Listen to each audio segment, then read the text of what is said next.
The Louisiana Restaurant Association presents the We Live to Eat podcast. It is said in Louisiana that a great deal of our culture revolves around food. The We Live to Eat podcast will explore Louisiana's restaurant industry one episode at a time. Laissez les bon temps rouler.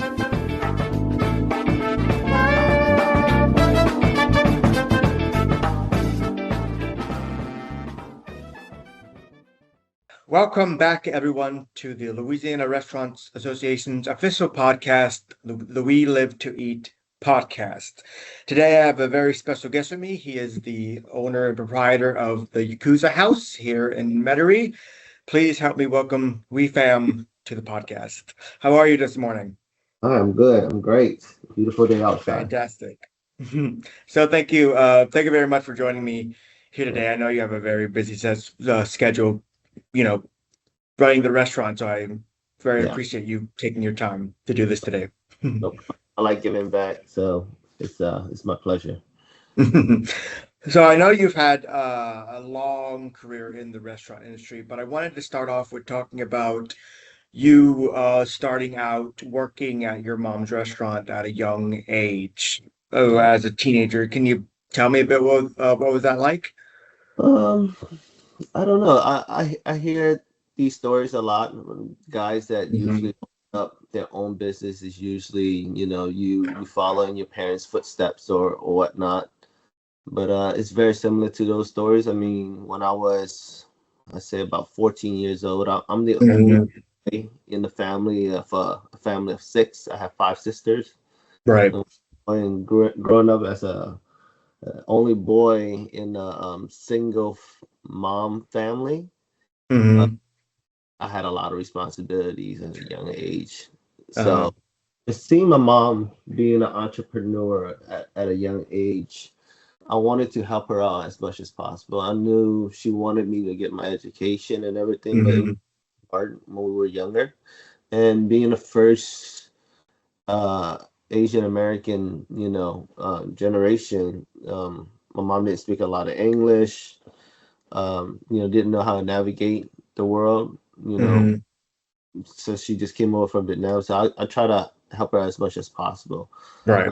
She would pick me up from school, and after school I would do my homework, and we'd be out in the restaurant, in the office or whatever, and I'll be curious and try to go in the kitchen, just trying to pick my nose into whatever she was doing.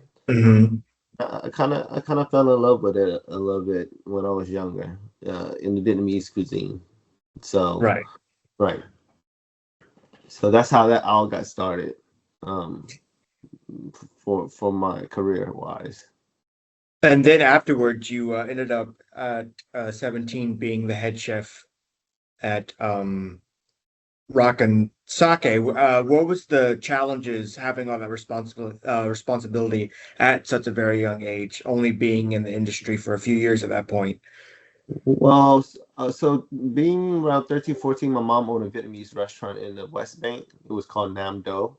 It was just a little bar, authentic Vietnamese food restaurant. But I kind of ventured out, going to Cafe Zen in the West Bank. And that's when it really opened up my eyes. And I learned under Chef Hiro-san. I know the Japanese cuisine just kind of, captivated me. And they pay so much into details about what they do, the passion, the craft, and everything, and it just kind of just pulled me in. So after working over there for maybe a year or two, I had a close friend of mine that recommended me going downtown to learn a little bit more, which was Taki on Fulton Street. When I got on board over there, I learned under a couple of older guys. I forgot their name. But after I learned from them, they kind of pushed me and threw me in the fire and took over the responsibilities of everything over there. But I mean, I was a quick learner, and I was willing to learn. I was eager to learn. So it came natural to me, I say. But that's only coming natural because you're loving what you're doing, and you really want to educate yourself. So the challenges over there, I was afraid of messing up, but it gave me a lot of confidence over there to kind of lead Mm-hmm. on mistakes and and whatever I needed to do and learn, and that they were willing Mm-hmm. there also.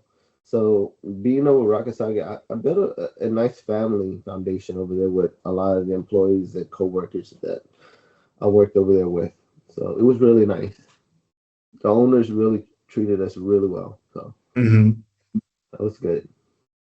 And after Katrina, you ended up opening your own Rock and Sake in New York. Tell me how the restaurant scene in New York was maybe different than the ones that you were familiar with in New Orleans.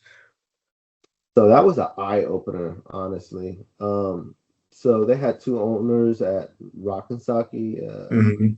and I guess they kind of split after Katrina hit, and some of the employees decided to stay, some of the employees decided to leave. I decided to leave with one of the owners up there and help open up one of the restaurants up in Port Washington, Long Island. It wasn't in the city; it was a little bit more in the suburbs. Mm-hmm. But just being in a big city, a kid from being in the Big Easy, I kind of realized why we're named the Big Easy. Because going to a big city like New York, you have so much opportunity. You have so Right. many different cuisines. It's so diverse up there, and I'm just eating my way through it, and just Mm-hmm. learning on my own what food is really about. Culture, just different ingredients and everything. It was just at a young age too. I think I was like 19 years old, 20 years old, Mm-hmm. and just being up there and just like wow. Because when you're in a small city, you're only progressing as much as you can, or who you Right. are. Well, with my opportunities, since I didn't go to culinary school, Mm-hmm. and just learning a lot up there opened my eyes, and wanting to bring that back to New Orleans was something was I always remember that I wanted to do. Just and the chefs is good as their resume, I believe too. I don't know if that's really true or not, but Mm-hmm. the more you learn, the more you could shine through your dishes. Right. Yeah, for sure.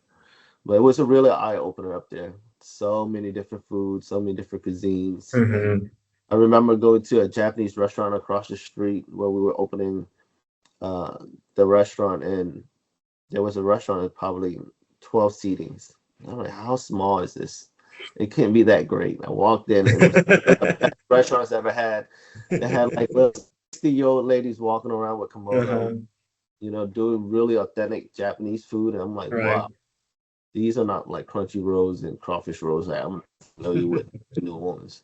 They were doing something, and this was back in 2000 and what, six, seven, Mm-hmm.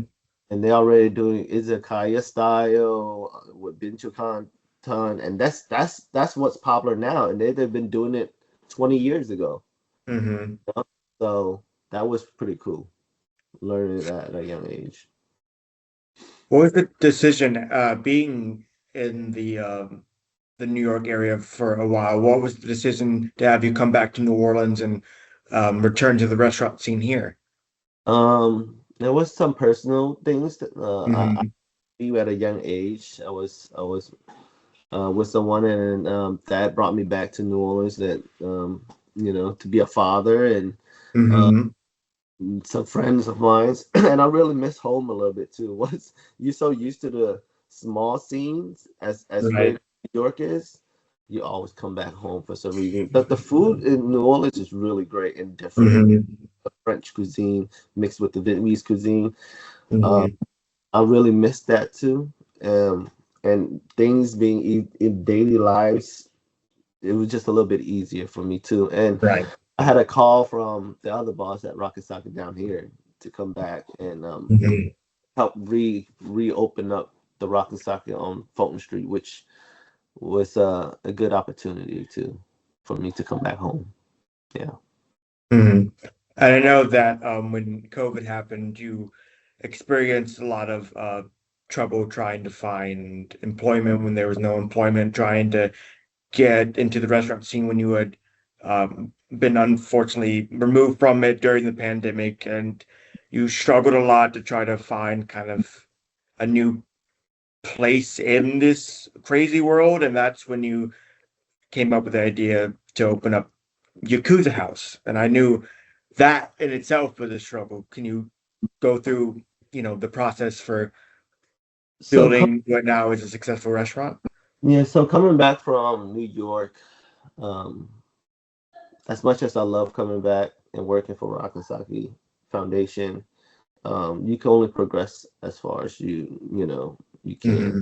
So my curiosity of the culinary world kind of took over, and I kind of wanted to explore more options and see if I could learn from different places. So I bounced Right. around.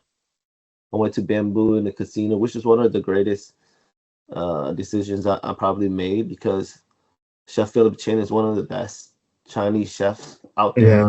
He gets enough credit, but he trusted me because he knew how hungry I was, and how I wanted to educate myself.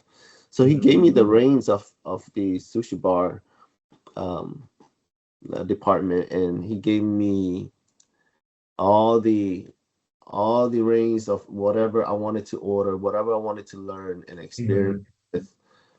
He gave me that option. So that was a blessing in disguise, because other places wouldn't just let you, you know, order. They just want to stick to the menu. Right. Right. So I had a great opportunity there, and even being there for 2-3 years, it stalled out, and I bounced around from Japanese restaurant to Japanese restaurant. Mhm. That very similar menus are on every Japanese Right. restaurant in the city. I mean, I get it. I get it because, it's a business overall, and you want to cater to the masses of what's Mhm. popular and what's familiar. But being a chef, that could also, um, kind of bored you out with your career. Right. You go to a job, it's very repetitive. It gets Mhm. really repetitive of what you're doing. You can't experiment with something else, or flavors, or Right. ingredients. So I went to Bamboo, a couple other spots. I went to Daiwa. That was a great experience too. But when COVID hit, when I was at Daiwa, that's when I kind of had like off period of probably 3 months or so. And remind you Mhm. that I've been working for 20 something years straight. The Right. only the only grace periods I ever had was probably Katrina and Mhm. COVID. Besides that, Right. I worked 6 days, maybe sometimes 7 days a week, um, throughout my whole career. So I really didn't have time to reflect of like Mhm. we wanted to do. What was I gonna just work for someone and be an employer, or would I ever take a chance on myself? But I didn't know during COVID was that period of time where I finally got to reflect on, like, okay, what is my purpose? What am Right. I supposed to do? Am I supposed to open up a restaurant? Am I getting bored of this? Is it? Like, is this Mhm. is all I'm gonna learn, and maybe I should change careers?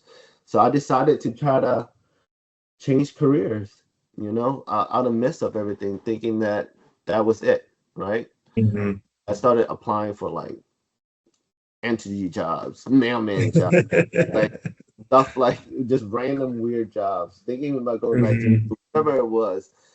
But I had a conversation with my father-in-law right at the time, and he's been in the shrimping business for all his life.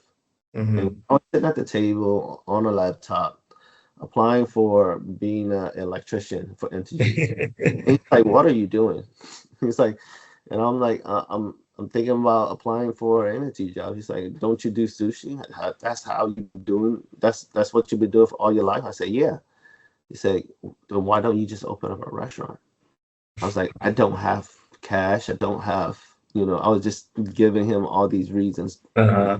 not be able to do it. He was like telling me his story, and it kind of hit a chord to me, because he was telling me how his story. He came from Vietnam with zero money, uh, Mhm.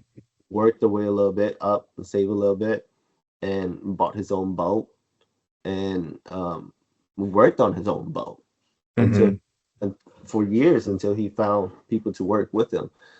So he told me that everything you tell me is excuses. And I didn't realize it was like excuses, but that really hit a chord with me. And I was, you know what? Okay, challenge accepted. Let me see if I can. So after that conversation was a blessing in disguise. He passed away already, but God bless his soul. I mean, such a great mentor. And after that, I was like, you know what? I've been doing this for 22 years at the time. I'm like, let me give it a shot. And mind you, I mean, being in the hospitality business, you don't make great money at that time, you know, and it's really hard to save and everything like that. I went to I started going to different banks with my business proposal. So I worked out the next 2 months. I worked out for my business proposal, and that was this crazy idea of Yakuza House, right? And different concept, hand rolls, things that people never even heard of, in the city. And I went to probably 8 to 10 banks with my business proposal, and I all got declined because they didn't believe in the concept. Too, I get it too, because COVID was happening. Right. In the hospitality business, you can't be 6 feet within the next guest or whatnot, right? And that was a concern for them. And I didn't have that much collateral to put up for my business idea. But fortunately, the last guy that I met was at Gulf Coast Bank. I forgot his name, but he also rejected my business proposal, but he also loved it in a sense where he introduced me to a lady named Diane Scalafini. She's from JECO, Jefferson Economic Development Center. Okay. He was like, hey, I want you to give this lady a call. She's going to help you work on your pro forma and see if you could get a shot with them. So I think that was the best blessing too for opportunity wise. So I called her. We worked. I was working at Shogun at the time. I can remind you, I was working at Shogun at the time, and I would work 12, 14 hours and go home and call Diane at 11 o'clock at night, working on my pro forma up until like 3 in the morning. I didn't understand the business side of it. Right. I know how to make food, right? I understood the numbers and projections and stuff like that. So I had to learn all that. So when we went through our pro forma, we got done with it. We proposed it to Jetco, and they loved the idea, but you know, business is business. They could only give me a certain amount. Right. I got approved for like $50,000 loan, and that's not a lot for for a business loan, like not for like a grand scheme restaurant that you're dreaming in your head with these beautiful chairs and like and everything. So I was like, you know what? I'm gonna make it work. So I ended up selling my car. I sold everything in my apartment. I bought an airbed. It was a crazy story, a risky one, but I ended up selling a lot of things that I had in my apartment, and I moved out, and I asked my wife girlfriend at the time, if she believed in my idea. She wholeheartedly believed it in me. So we launched a pop-up at Union Ramen just to kind of build our brand first. Right. Get our name out there and get some traction, and that was really good too. Really good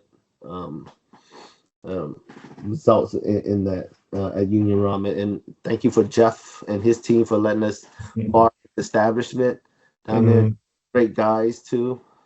And you know, that's the thing, is like a lot of good people, if they believe in you, they were willing to help you. You know, if you really genuine, you know. And that's why I'm like, I like giving back now, because these guys helped me get where I am today, and I would never ever forget that. So we launched Yakuza House brand pop-up in December. Got a name out there, did really well. And while I was at Shogun with $50,000 and I borrowed my mom like another 10K. I borrowed some more from friends, right? And we was probably all in with like 70, 80,000. And we found a small hole in the wall. Our business on Veterans Boulevard, 1325 Veterans. That's the first location. And I looked at it, and so many people passed it up. And whenever you're very hungry for an opportunity, you don't look at the negatives. You go into a space and you look at it as what is the potential here, the positives. I see the positives out of it. I mean, it was a 500 square foot restaurant total. We only had 200 square foot of dining space. My goodness. I know it was really, really small, really, really small. You can only fit, I think, 14 people in the middle of COVID at that. Well, COVID was dying down already, so God bless that. Right. But me and my brother-in-law started renovating Yakuza house like after hours on my days off at Shogun. On my break time, I would sneak over there and renovate and set everything in motion. And whenever we got ready in March, that's when I kind of quit Shogun and kind of pivot and open up Yakuza house. There was a lot of blessings and trials and tribulations during the process. It was so crazy because there was a winter storm that happened in February of that year. And I remember I was sleeping upstairs. I rented a spot upstairs for storage area. And that was like my new apartment too, which I got. And the winter storm came by and busted the pipes in the wall. Oh my goodness. A week ahead of opening. Oh. It flooded the entire restaurant. No. All the way to almost maybe up to my shins. And I remember walking down, like I was working till like 3 a.m. renovating, and usually I don't get up until like 8, 9, right? But something told me to wake up, and I woke up at like 6 o'clock, and I ran downstairs, and water was just gushing in this newly renovated restaurant that I just did. And I was like, I fell to my knees, and I was like, oh my God, this is it. This is like, I'm done.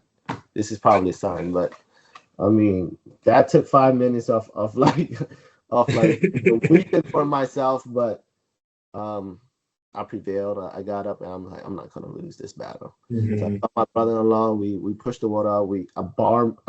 I opened more credit cards, and I opened like 3 more credit cards, maxed it all out, and had to gut out the walls and redo everything on the bottom just to get it reopened. So I'm all in now. I'm like all in. This has to work, right? It has to work. But I really believed in this concept, though.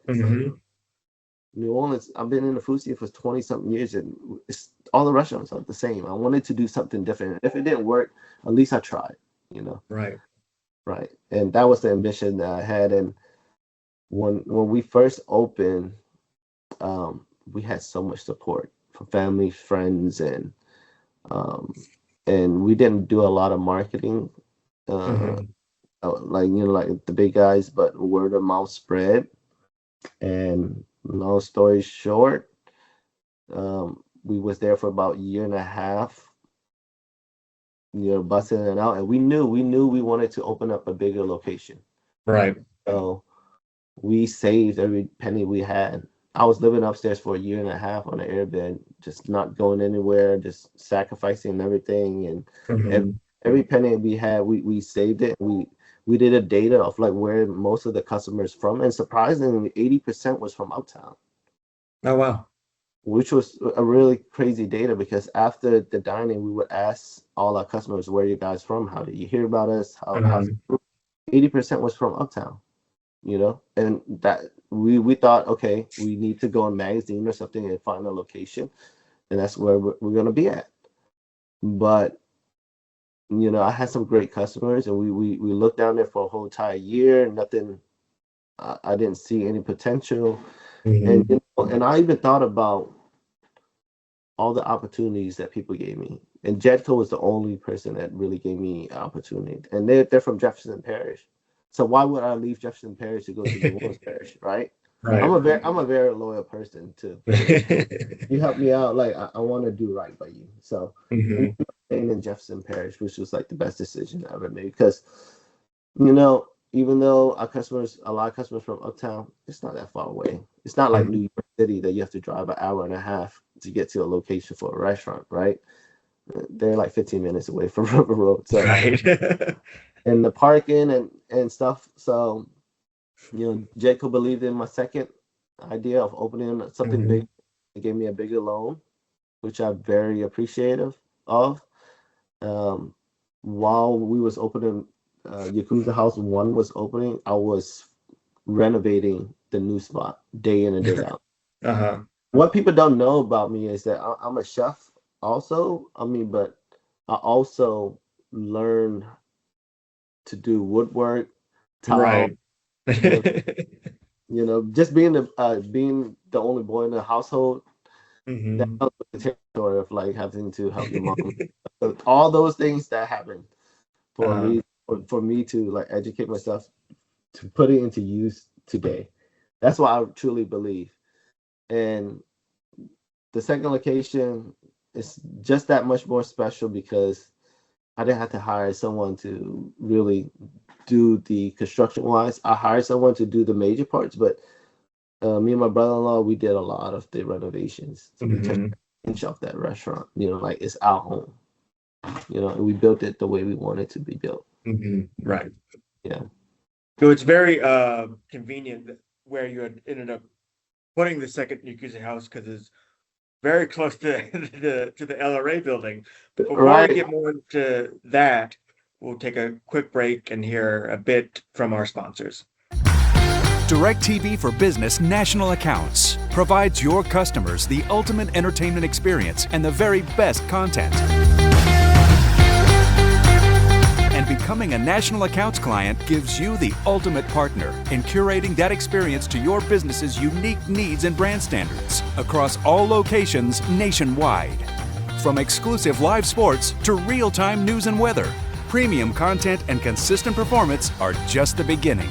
With the largest support footprint in the industry, DirecTV for Business National Accounts provides a consultative experience like no other. Clients enjoy a relationship defined by white glove service with dedicated account and program managers to assist you every step of the way. From custom content recommendations that will keep your customers coming back to simplified and consolidated billing solutions, DirecTV for Business National Accounts provides proactive and responsive support, partnering with you to create a best-in-class experience for you and your customers. When you become a DirecTV for Business National Accounts client, you'll experience how ultimate entertainment and the power of strategic partnership empower you to create an unparalleled customer experience. This is Lieutenant Governor Billy Nungesser. Satisfy your cravings with world-famous Louisiana seafood. All the flavors you love, prepared by our world-famous chefs, and fresh from our bountiful waters to your plate. So head over to your local favorite restaurant and be sure to ask for authentic Louisiana seafood. Brought to you by the Louisiana Restaurant Association and Louisiana Seafood Board. A perfect pair. Not just anybody can make the perfect Sazerac. And not just anybody can offer Louisiana's hospitality industry the perfect workers' comp coverage. The Louisiana Restaurant Association's SIF team knows what hospitality businesses need. We truly care about your team's safety and your success. Everybody who's anybody goes with LRA workers' comp. Ask around. In this business, word of mouth is everything. So you ended up building the second Yakuza house very close to the LRA building. Tell me about your experience with the LRA. Did you get involved when you were building Yakuza, or have you been involved in the past with the other restaurants you've been in the 20 plus years you've been in the industry? Well, I never heard of LRA until I opened up Yakuza House 1. I believe it was Miss Debbie that came by Mhm. while I was renovating the first location. And I was like, what is this? Membership, do you want to join our membership? And I kind of Right. researched the guys, and I'm like, you know what? This is something good. So, I was down on my revenue. on already putting a lot of money into the first Yakuza house. I didn't have a lot of money at all, but I think that money was well spent Mm-hmm. joining LRA, because they gave me so much exposure. They believed in my idea. They marketed for me too. They Mm-hmm. gave me opportunities at the Louisiana Restaurant Association Convention Center. Right. I did a couple events for them, which was really Mm-hmm. great. And that helped me a lot. And they educated me on networking mostly. And any questions that I ever needed to learn about the hospitality business that I didn't know about the business side, I would Mm-hmm. just give them a call, and they would give them a call, and they would just kind of help me through accounting, tax purposes, or whatever questions I needed. They helped me with, which Right. was really, really great. Really, Would you really say great. that the organization kind of helped make Yakuza House the success it is by, nudging you in the right direction of giving you advice, helping you with marketing, helping you with accounting and all that? Absolutely. If you're a beginner and you're just a chef, right? You're not an entrepreneur yet. I think you have to have that foundation as your backbone there too, to Right. somebody to support you and educate you in that sense of being business oriented. Um, Mm-hmm. Networking is so important, and Right. your guys have such a big network foundation. Mm-hmm. The outreach is, you know, unlimited in the state of Louisiana, and just learning from opportunities, learning from other members in your foundation, which was really great. And the crazy part is your office is right behind my restaurant, so like I could just go over there, and your Uh-huh. staff would coming over for lunch, and whenever they come over for lunch, I would just pick their brains with, uh, which was great. Like, you didn't have to set up a meeting or Hmm. anything. Debbie and them, they would come in often and support my business, and Right. you Hmm. know, I would just ask them, hey, I've been having trouble with this and this, and she would have great people. Southern hospitality at its finest.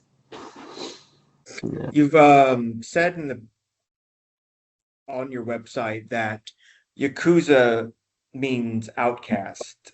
it is. Now, have you ever thought when coming up with a name that in the 20 years you've been in the restaurant industry before then, you've always felt like an outcast, not really finding the perfect place for you in these restaurants, always saying that the restaurants were always kind of the same in the menu and the passion there was kind of winding down? Would you say that having your own establishment and being with LRA no longer made you feel like an outcast? Yeah, I would say so. I mean, when I named it Yakuza House, I was just thinking about my career of probably the hurdles that I had to face. You know, Hmm. being in the Japanese culture, I love Japanese culture, but being mm, either Vietnamese trying to learn, someone else's culture Right.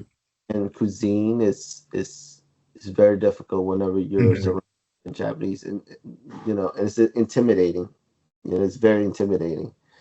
Um, so I always just felt like that. I always felt like, I wasn't good enough Hmm. being surrounded by, you know, guys. And it's crazy. I could have 20 years of my resume learning about Japanese guys. I mean, cuisines um, in the field, and my placement in the team would be all the way at the bottom of the totem pole, Right. even though if my resume doesn't say so. You know, Hmm. they would hire Japanese guys. He's probably was an electrician before.